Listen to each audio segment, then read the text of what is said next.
اللہ نے ہر دور میں اپنے خاص بندوں کو منتخب کیا تاکہ وہ انسانوں میں امن، سلامتی اور محبت پیدا کر سکیں۔ تو ویسے ہی سمندر کے بادشاہ، لہروں کے شہنشاہ، پیروں کے پیر، حاجیوں کے حاجی، پیر حاجی علی رحمۃ اللہ تعالیٰ علیہ کو بھی اللہ نے اپنے رحمت کے خزانے میں سے چن کر یہ حکم دیا کہ وہ ہندوستان کے سرزمین پہ ذات مذہب سے آگے جا کر انسانیت کا پیغام پھیلائیں، انسان کو انسان سے پیار کرنا سکھائیں۔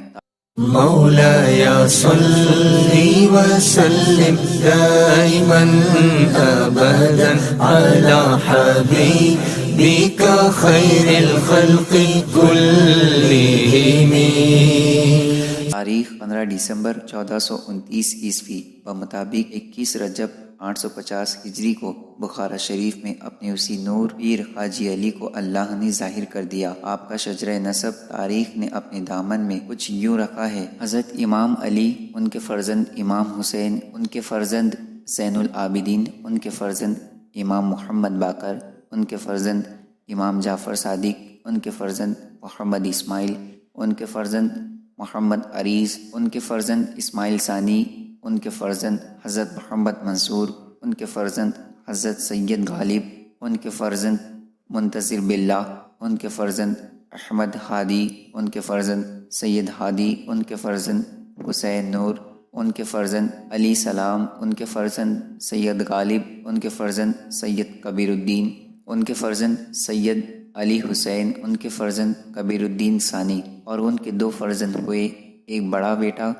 جن کا نام حضرت محمد اور دوسرا چھوٹا بیٹا جن کا نام حضرت علی، جس کو آج بھی زمانہ سمندر کا بادشاہ، لہروں کا شہنشاہ، پیروں کا پیر، حاجیوں کا حاجی، پیر حاجی علی کے نام سے سلام کرتا ہے۔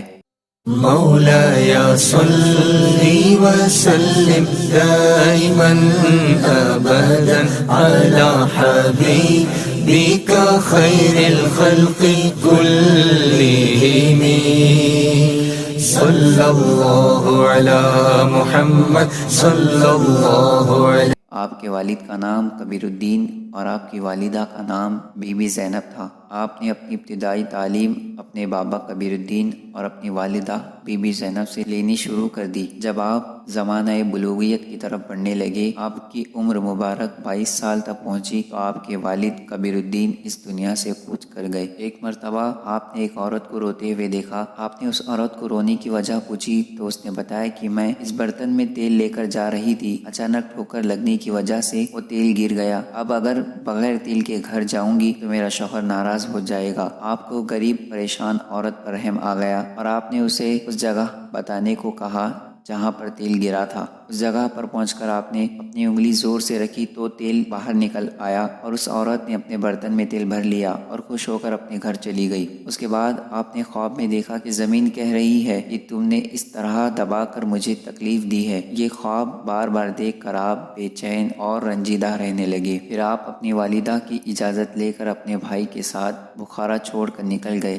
سفر کرتے ہوئے جب آپ ہندوستان ممبئی پہنچے تو آپ نے یہیں سکونت اختیار کرنے کا فیصلہ کیا اور اپنے بھائی کو واپس بھیج دیا اور اس کے ساتھ اپنی والدہ کو خط لکھ کر اپنا فیصلہ بتایا اور ان سے معافی مانگی۔ پھر آپ کئی سال تک وہیں پر عبادت الہی اور اشاعت اسلام کرتے رہے اور لوگوں کو تعلیم دیتے رہے۔ مکہ کی جنگی سفر کے دوران آپ کا وصال ہوا۔ اپنے ساتھیوں کو وصیت کی تھی کہ مجھے کفن پہنا کر میرے جسم کو ایک صندوق میں رکھ کر سمندر میں بہا دینا، جہاں پر میری میت پہنچے گی وہاں کے لوگ مجھے دفن کریں گے۔ اس طرح آپ ہندوستان کے سمندر کنارے پہنچے اور آپ کو وہیں پر سمندر کے بیچ میں پہاڑی پر دفن کر دیا گیا۔ آپ کا مزار ممبئی کے ورلی علاقے میں سمندر کے بیچ میں ہے۔ 834 ہجری بمطابق 1431 عیسوی میں حاجی عثمان رنگیکر نے آپ کی درگاہ اور مسجد کی تعمیر کی۔ آپ کا عرس 16 رجب الثانی کو منایا جاتا ہے۔ اللہ تعالیٰ اس کے حبیب صلی اللہ تعالیٰ علیہ وسلم کے صدقے میں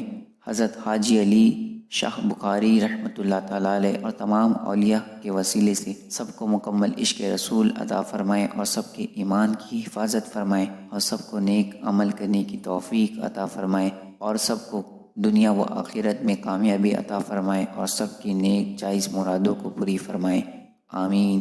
مولاي صل وسلم دائما أبدا على حبيبك بك خير الخلق كلهم صلى الله على محمد صلى الله عليه وسلم ظلمت سنة من أحيا الظلام إلى أن اشتكت قدمه الضر من ورمي